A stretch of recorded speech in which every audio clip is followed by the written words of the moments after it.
So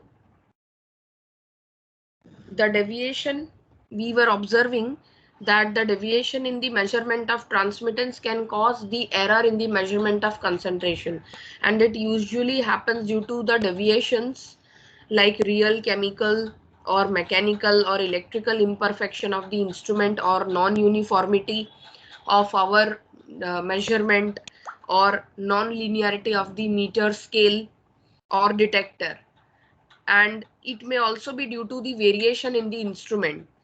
Now we are measuring the error which is occurring while the measurement of the transmittance. Okay, so it affects the measurement of the concentration, and that is why we observe error while measuring the concentration.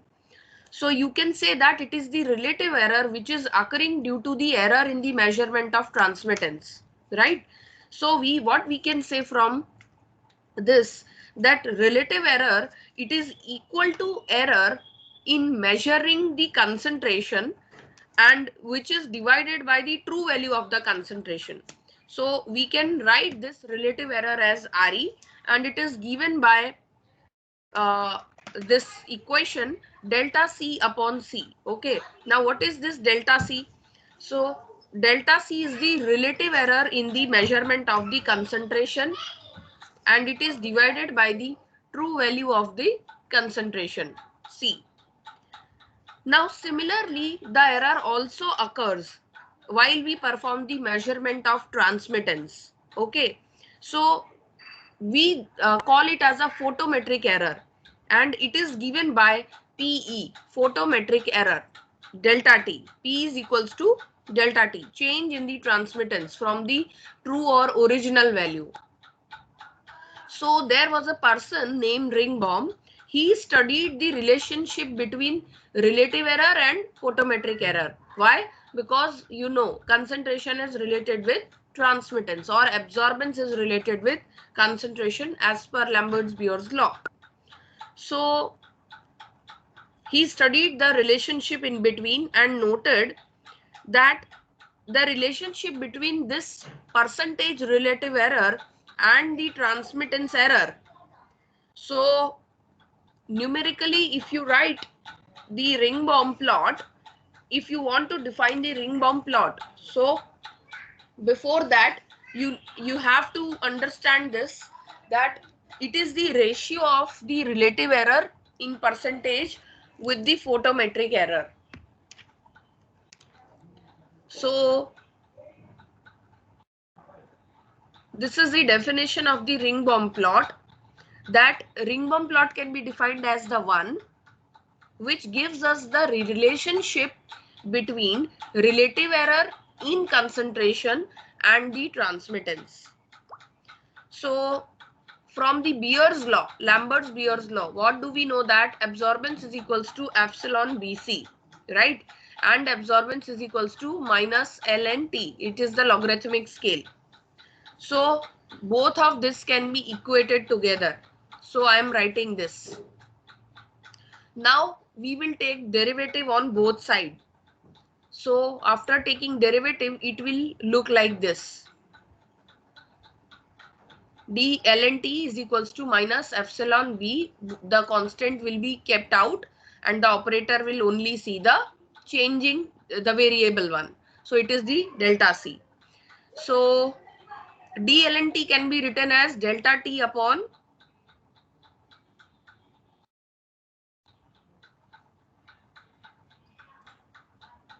this is with respect to transmittance. So D ln T can be written as delta T upon T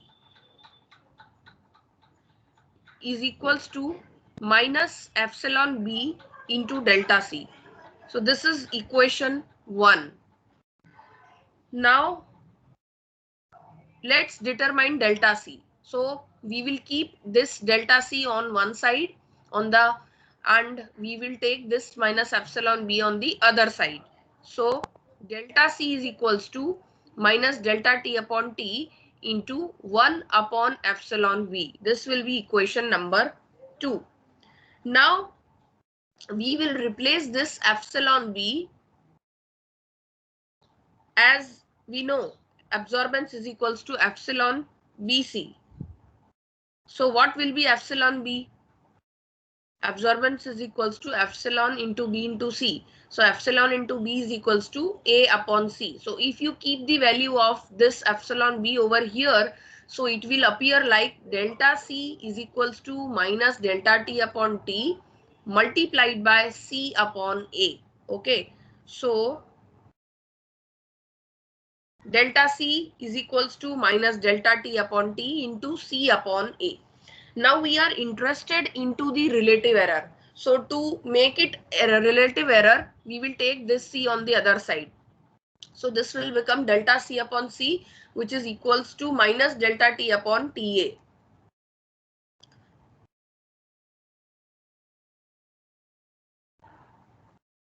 Now this delta T is nothing but it is change. So here we can neglect this negative sign. We will calculate for the general. Just a minute.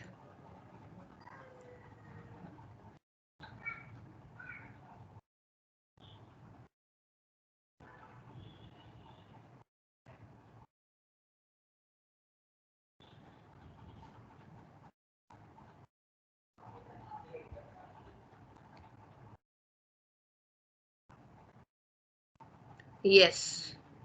Can you see this PDF?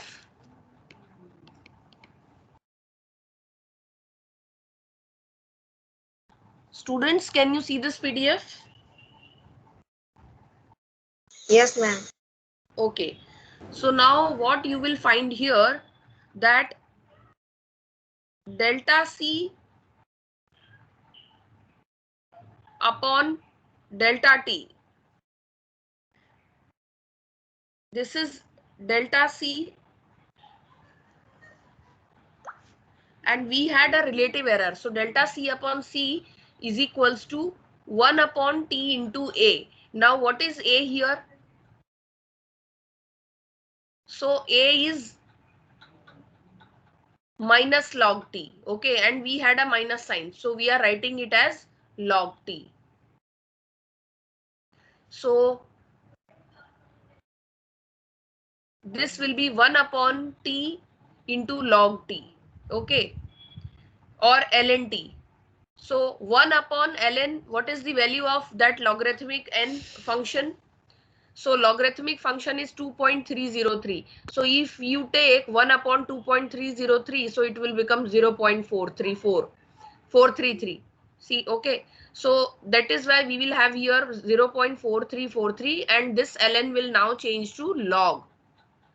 So, and then we will take the minus delta t, which was earlier on this side, it will be taken up here. Why? Because we are interested into the relationship between the relative and photometric error. So delta C upon delta t will be equal to 0.434 upon t log of t.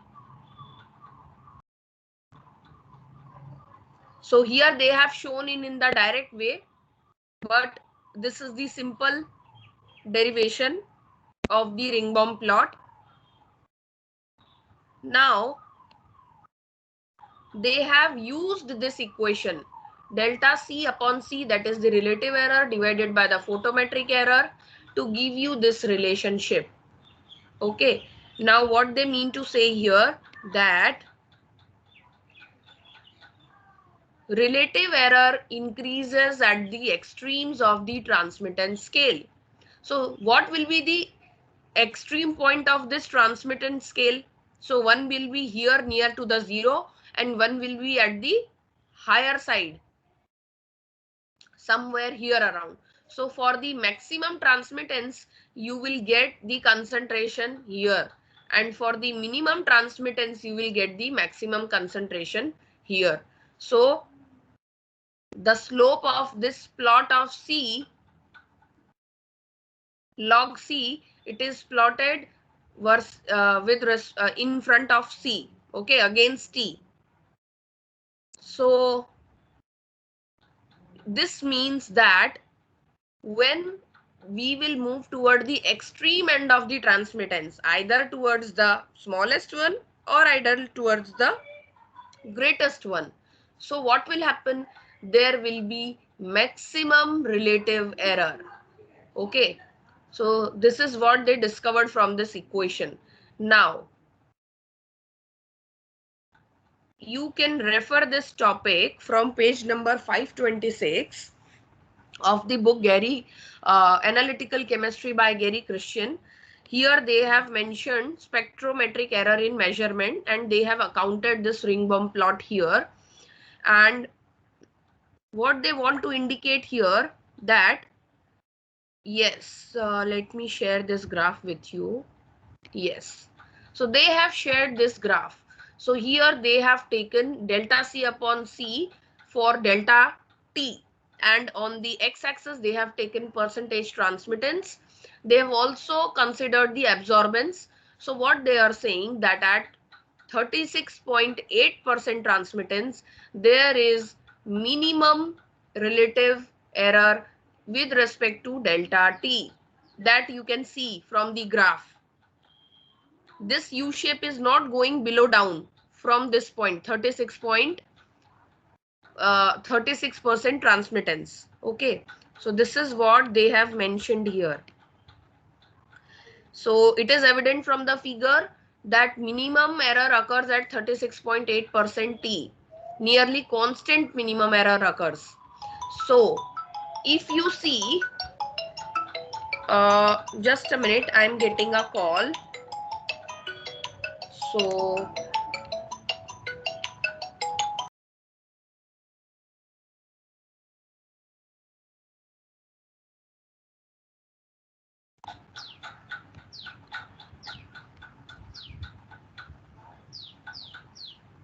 yes. What else we can see from here, that this y-axis of the relative error. So from range 20% to 80% transmittance, there is a constant minimum error. There is very less variation. It is minimum. But below this point 20% transmittance and above this point 80% transmittance, the value of the relative error is the highest.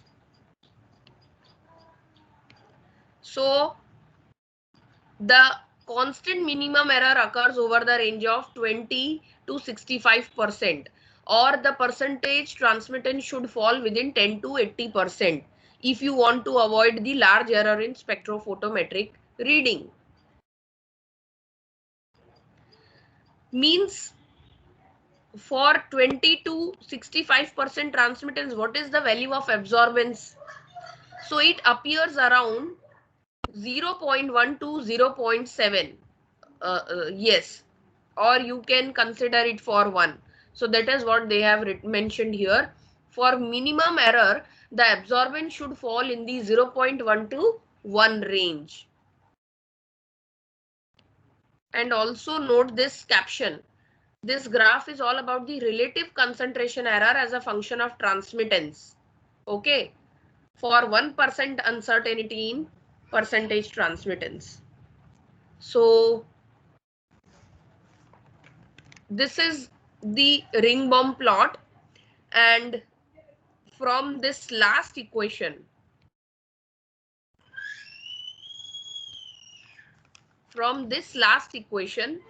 what they want to conclude that delta C upon C is the relative error in concentration, which is resulting from an error in delta T in the measurement of transmittance. So three or four things we can conclude here, that relative error is very high. Yes, relative error is very high at both high and very extreme end of the transmittance percentage. So this error can also occur when you take very highly concentrated solution or very diluted sample concentration, because that will directly affect the transmittance of the light. Similarly, the relative error is found to be the lowest or minimum at 36.8% transmittance value. It is not going deeper than this. Okay. Then what we can conclude else? Third point. So third point is that relative error is lowest in the region of 20 to 60% transmittance range. So for best result, what we can do to avoid the spectrophotometric error or error while performing the measurement in spectrophotometer, that we should work in 20 to 60% transmittance range, or our absorbance should not go below 0.1, or not, it should not go above 1 absorbance. Though you know maximum value for absorbance can be 2, but at that point you can face large value for relative error. So if you have taken diluted sample, then you should concentrate it by extraction or evaporation technique. And if you have taken sample with high concentration, so you should simply dilute it. So this was all about the Ringbaum plot. Now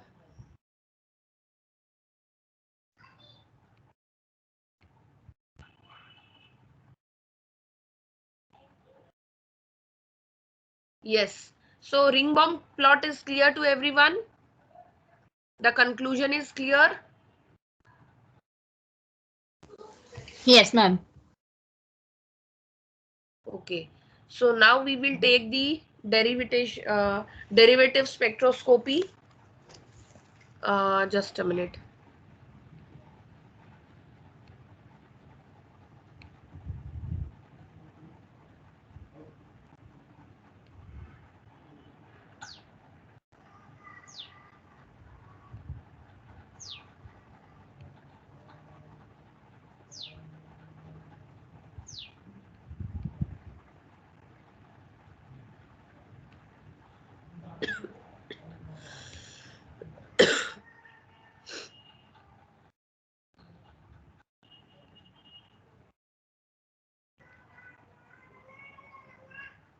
Okay, so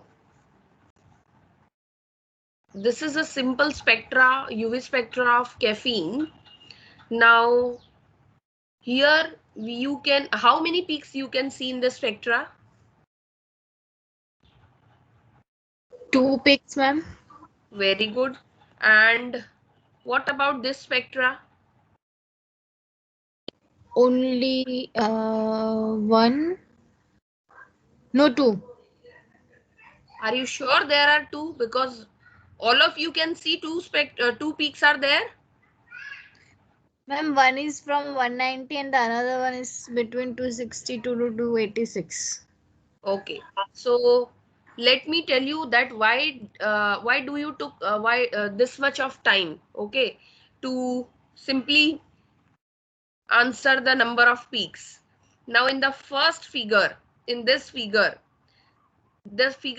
graph is sufficiently resolved so that you can determine the lambda max, that you can see two lambda max, one for this peak and the other one you can see for this peak, isn't it? Yes, yes. Now this is not always the same case.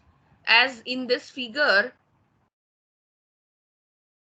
you cannot see the baseline as flat as in the first one. The two lines are overlapping to each other, they are not flat. This, you cannot say this is a peak. How can you say this is a peak? Can you see the beginning of this peak? Tell me. No, ma'am. No. So we cannot say this is a peak, though it may be, because you are observing from the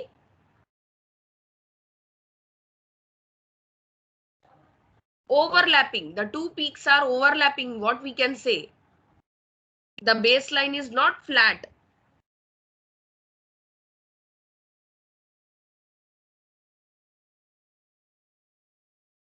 Are you getting me? This peak is for caffeine. Here we are also observing the peak for caffeine, but what is happening? Here the sample is Pepsi Cola and this is the standard sample for caffeine. So when we are taking the standard sample for caffeine, we can see two prominent peak at 273 and 204 nanometer. The two are partially resolved. You can see the shoulder in between.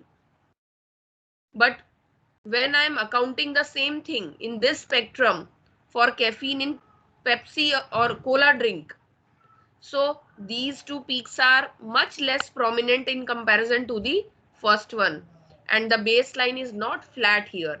There is very less difference between this point and this point. Ideally, this point should be flat enough so that you can distinguish between this point and the peak.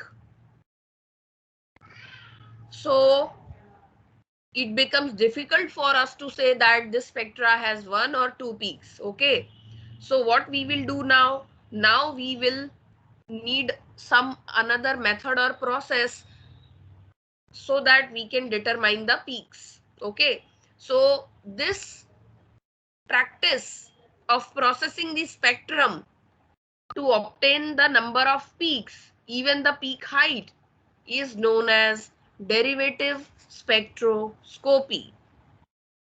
So the term derivative spectroscopy, it refers to spectral measurement technique. It is a technique where or in which the slope of the spectrum, what is the slope? It is the rate of change of the absorbance with respect to wavelength, is measured as a function of the wavelength. Okay, so the first derivative spectrum we can have, when we are talking about derivative, we can have first, second, third, fourth, and up to n number of derivative. Okay, so this is the derivative spectroscopy. Now, if you recall, first semester we have studied the potentiometry or pHmetry, and if you recall your physical practicals, so in potentiometry you try to find out E value, then you find out delta E, then you write down V, then you write down delta V, and finally you write delta E upon delta V. And might be some of you have seen in reference book that a third component or the third column is also determined, which is delta cube E upon delta V cube. So what are all these values? These are nothing but these are derivative of the titration curve taken from the original titration curve. So from the pilot reading, we go for the micro reading. The what is micro? Micro means is it specifies the actual equivalence point from the titration curve, whether it is in the potentiometry, whether it is in the pHmetry. The similar technique we will perform here in the derivative spectroscopy. Now you may wonder that how it is useful. So we will see that, but let me tell you that we can get more information from the derivative plots of absorption uh, observations exactly from in comparison to the original ones. So yes, now just try to have a look on the figure A. Okay, so this figure A, it is the normal absorption curve which shows like a Gaussian distribution curve. Now, though Gaussian distribution is a part of statistics, but since we are studying here analytical chemistry, so we need to understand what is the Gaussian distribution. So, Gaussian distribution in this, it has a bell-shaped curve. So, if you have a look on this spectrum, it will look like a bell, curved bell. Okay. And how do we determine that it is a Gaussian distribution?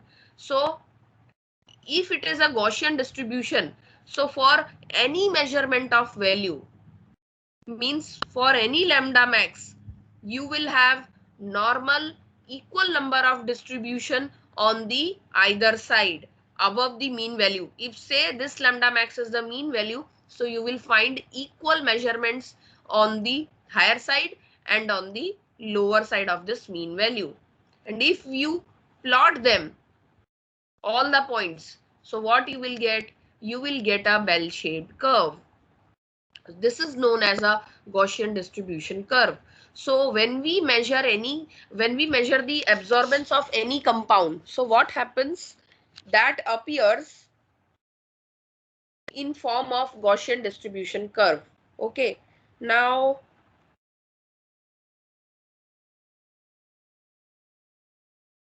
yes. So A is your zero order, means it is the original spectra, it is the Gaussian distribution curve. B is your first order derivative. Okay. First order derivative means it is the derivative spectra of the Gaussian distribution curve. So if you have a look at this first order spectra, first order derivative, this one point it is scattered here. All the plotted points are scattered here, and the lambda max will be found at here. And first order derivative, that is dA upon d lambda, will be 0. It is at the 0 with respect to the lambda max. So it becomes easy for us to find out the lambda max for any given spectra. This is the utility. Now, just a minute.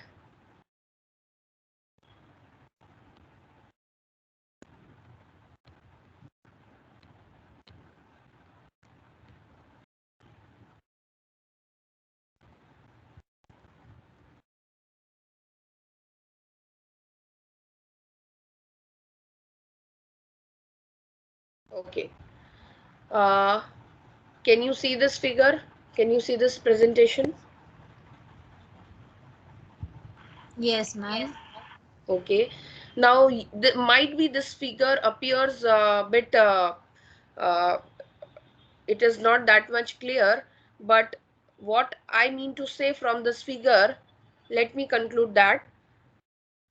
Just follow my cursor. This is figure first A, zero order derivative. This is the original spectra. This is the Gaussian distribution curve, that for any compound M, if you plot the absorbance versus lambda uh, uh, plot, you will get peak over here. Now tell me, what is lambda max?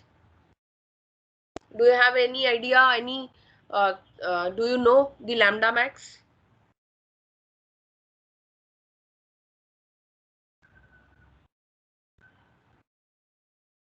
Or can you define what is lambda max?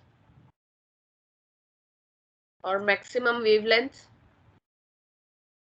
Tell me frankly. This is not your exam.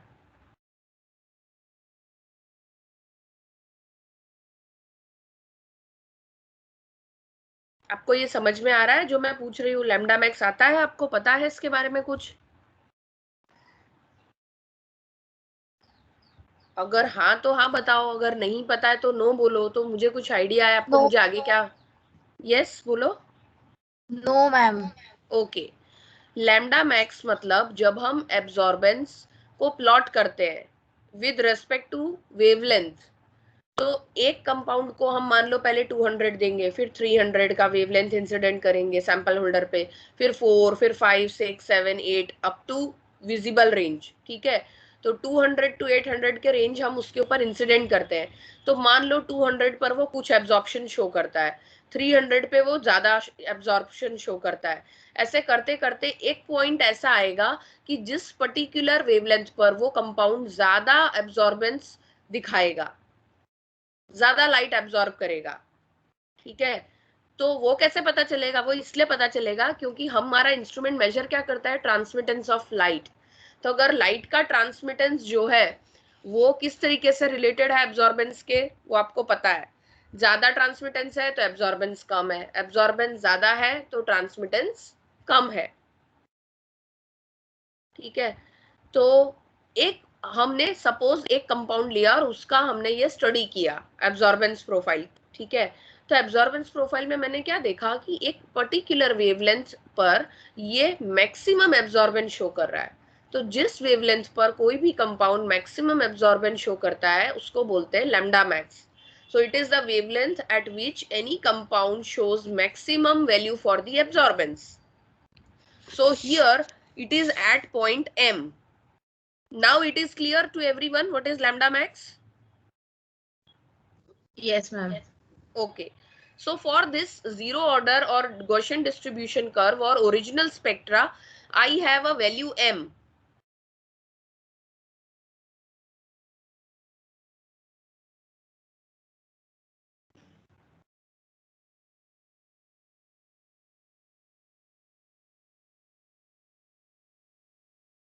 Now just see the derivative part.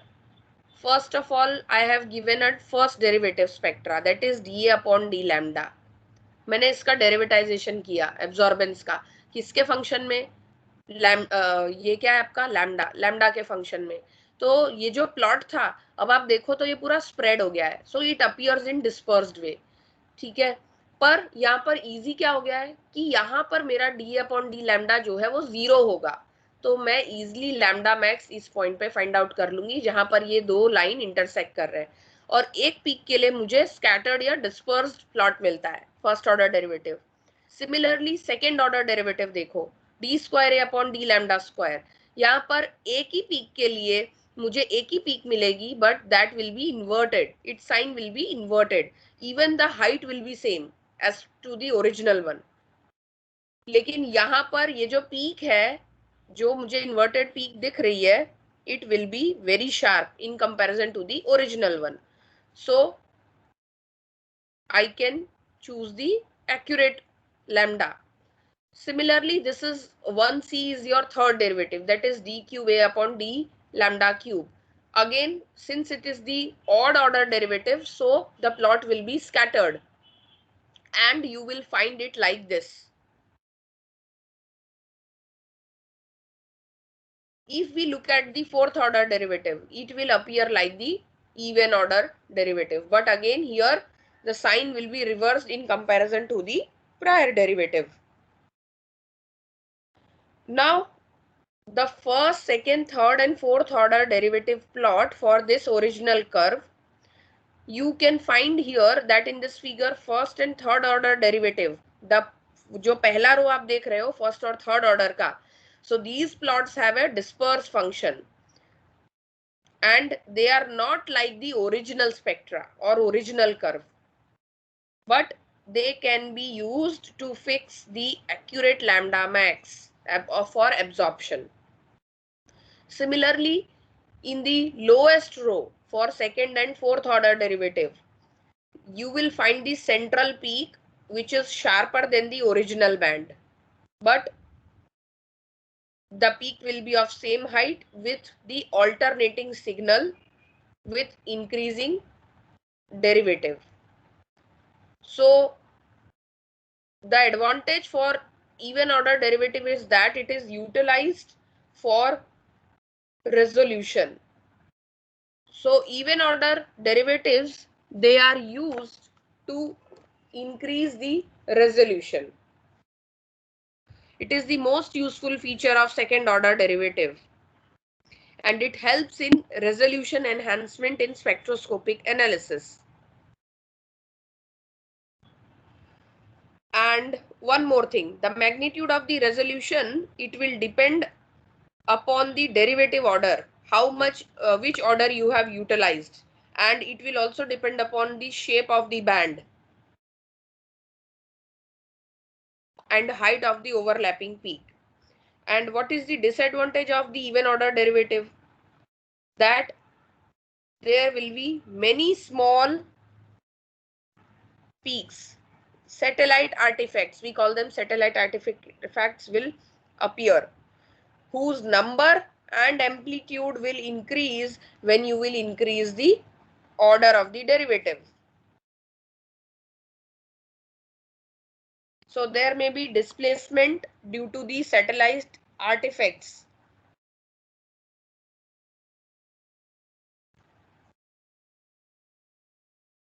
Then background interference can also be reduced by using this. How?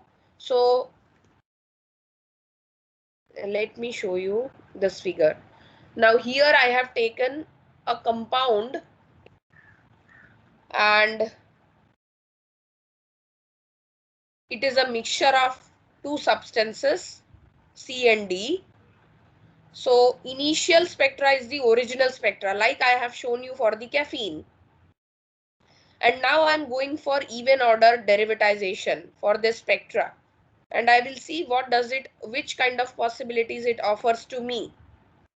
So after the second order derivatization of this zero order figure, we can see a well-defined absorption band for both the components with lambda max value.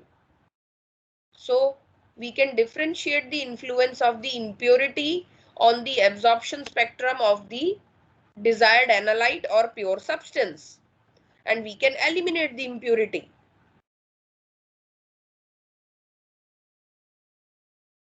And second order derivative will be identical with that of the pure compound. So similarly, this is the second order derivative. We can also go for nth order polynomial, and the interference here, it can be eliminated in n plus 1 derivative. Now let's take an example.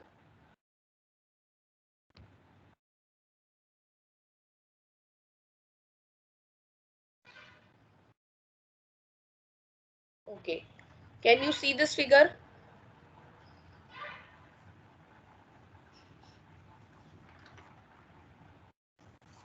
Can you see this figure? Yes. Yes, ma'am. Okay. Now let me tell you, this X, it is your pure compound. This Y is your impurity, but X is standard. This is the standard compound, standard pure compound I have taken. This impurity is standard impurity I have taken. This X plus Y is the mixture. This is our desired sample. Now in the sample, I am getting a peak like this when I'm plotting absorbance versus lambda. And the individual peaks are for this original spectra or zero order derivative or Gaussian distribution, it is like this. Now I am not able to correlate this original spectra with the mixture. So what I will do, I will go for the first order derivative. The second column is for the first order derivative for the three: pure compound, impure compound and the mixture.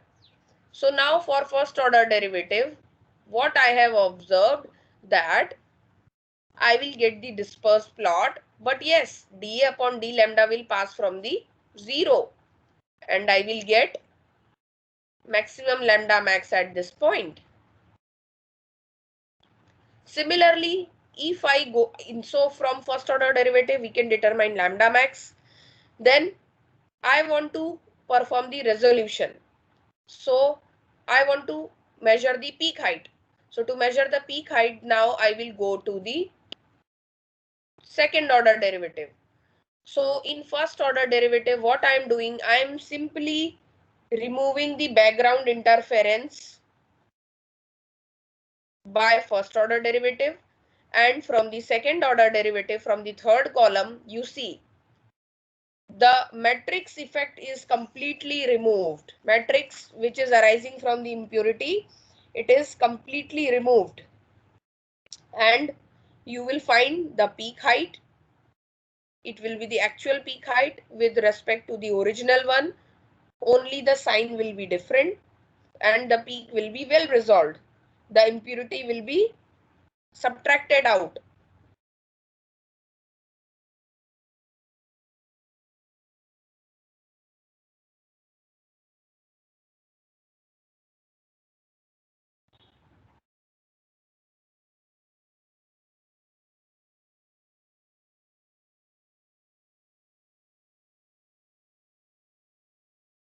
We can also perform peak to height measurement.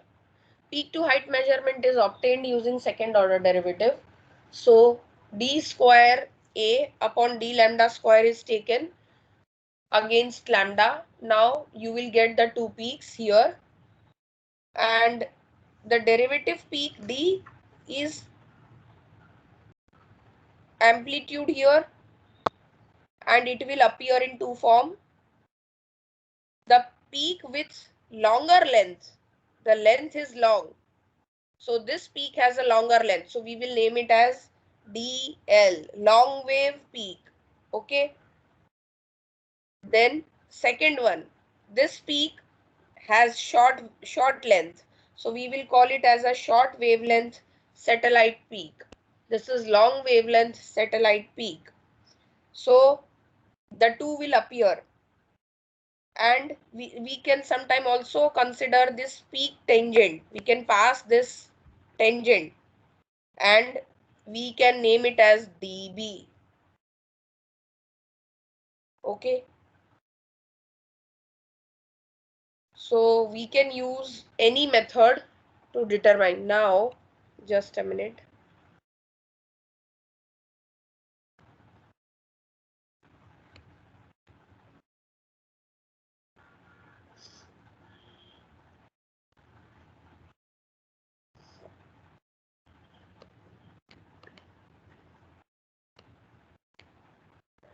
So this is the first derivative. You can clearly see, since d upon d lambda becomes 0, so at this point we can easily find out the lambda max for the scattered plot. Similarly, what is the relation with d upon d lambda? So it is this A2 is for your pure compound, A1 is your impurity, lambda 2, and this is the lambda 1, difference between the two lambda. Okay, now d upon d lambda becomes 0 at the wavelength which is corresponding to the peak maxima in the original curve. Now they have given a question here. Calculate the first derivative spectrum for the spectrum of potassium permanganate. They have taken delta lambda as 10 nanometer, and they are calculating this at every 10 nanometer between 420 to 630 nanometer range. So this is the zero order spectra. Now I will show you the first order. This is the first order derivative. Okay, now this is manually calculated, so you can see it. The below one, this is for the instrumental calculated first order derivative, so you can correlate. This is rough and the second one is smooth. So after smoothing, we can accurately determine the lambda max at this point.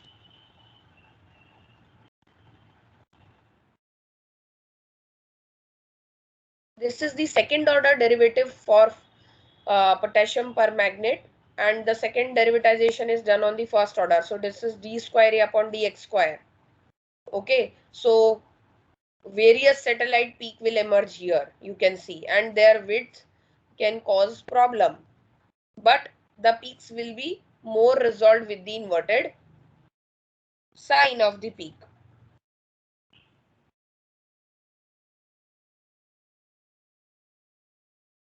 This is the second order and this is the fourth order. So we are comparing two even order derivative curve. So the peak and these peaks are increasing as we are increasing the order of the derivative. You can see their amplitude will also increase. So this is the only disadvantage, and this may also cause displacement from the center.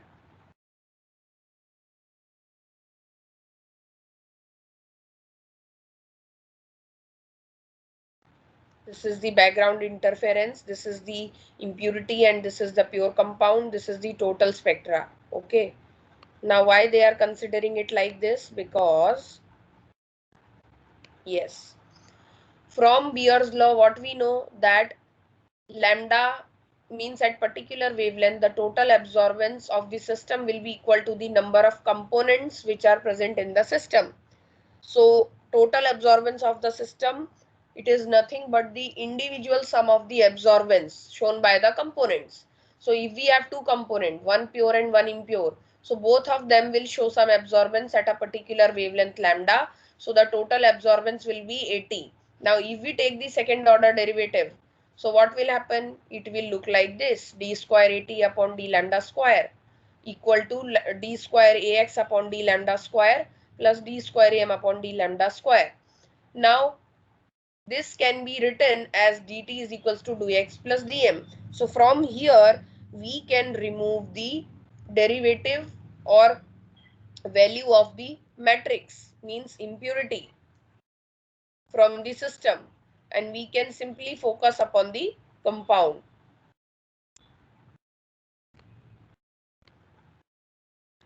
So d square upon d lambda square is equals to epsilon ECl. Okay, so here only this value will change for the second order derivative, that is the molar absorptivity.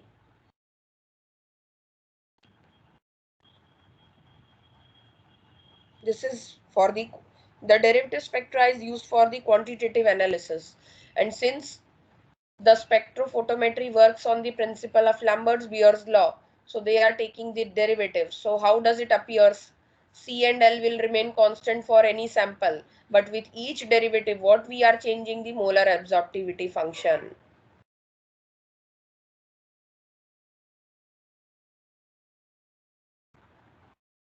So this I was telling to you how to determine the peak height.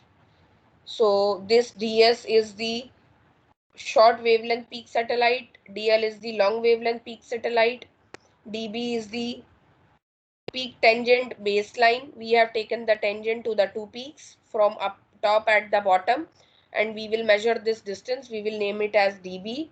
Peak derivative dz is here. This is the dz area.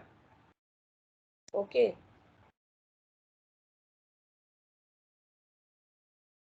So now the total derivative amplitude dt for this, it will be equal to dx plus dm.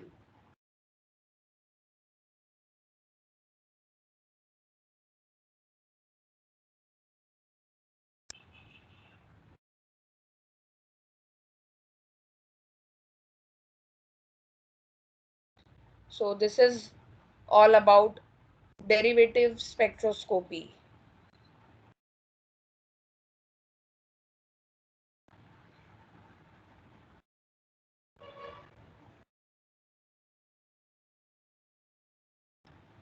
Now if you have any doubt you can ask me, and just a minute, I am downloading your attendance.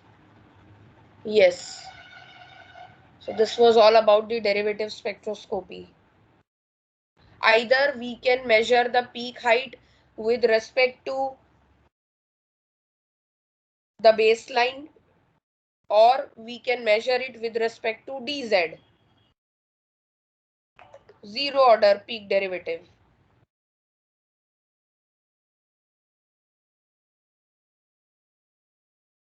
So Ringbom plot and derivative spectroscopy is now clear to you.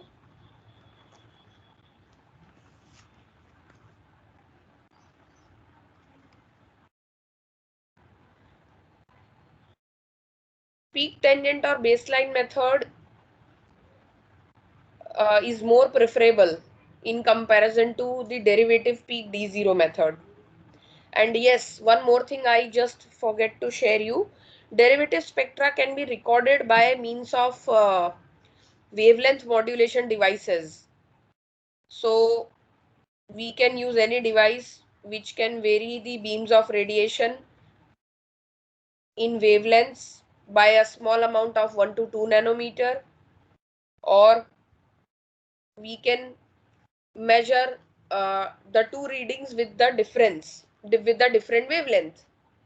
Alternatively, what else we can have? We can have a derivative unit in our circuit like resistance, capacitance, circuit, filter, operational amplifiers are nowadays used. In modern technique derivative spectroscopy, we use computer based calculations. So lastly, I hope now you can define derivative spectroscopy.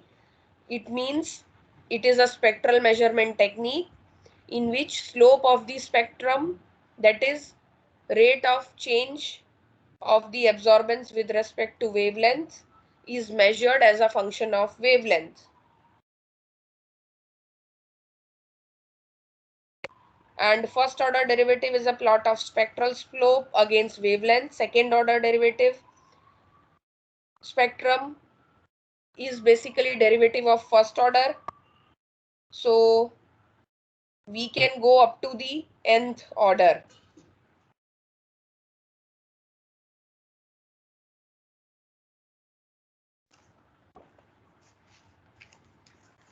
So this was all about derivative spectroscopy.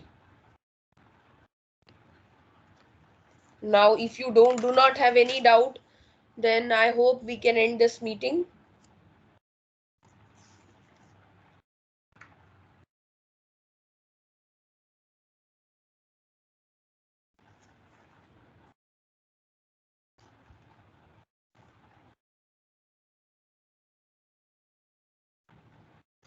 Students, if you have a doubt, you can ask me or we can end this meeting. You are requested to leave.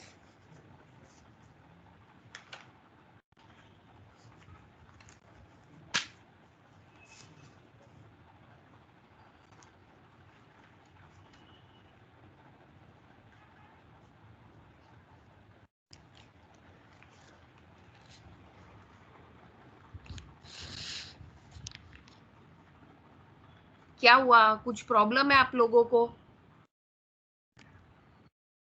Shivani Dadhania, are you there?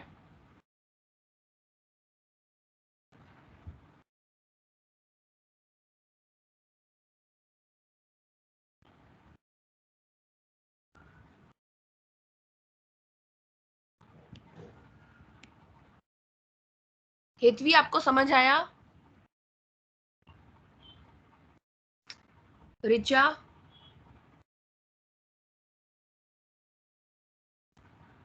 Yes, ma'am. आपको समझ आया derivative spectroscopy और Ringbom plot? Yes, ma'am. Odd order derivative को हम use करते हैं lambda max define करने के लिए. इवन ऑर्डर को हम यूज करते हैं रेजोल्यूशन और मैट्रिक्स रिमूव करने के लिए, रेजोल्यूशन प्रोवाइड करने के लिए और मैट्रिक्स इम्प्यूरिटी रिमूव करने के लिए. तो एटलीस्ट इतना तो आपको पता होना ही चाहिए डेरिवेटिव स्पेक्ट्रोस्कोपी के बारे में. और रिंग बॉम्ब में तो क्या है, डायरेक्ट रिलेशन ही पूछ लेते हैं. इक्वेशन दे देंगे आपको ऑप्शन में और पूछेंगे which is the actual equation for the ring bomb plot. So I hope कि अब आप लोग इतना तो कर ही लोगे. Yes, ma'am. Okay, fine. So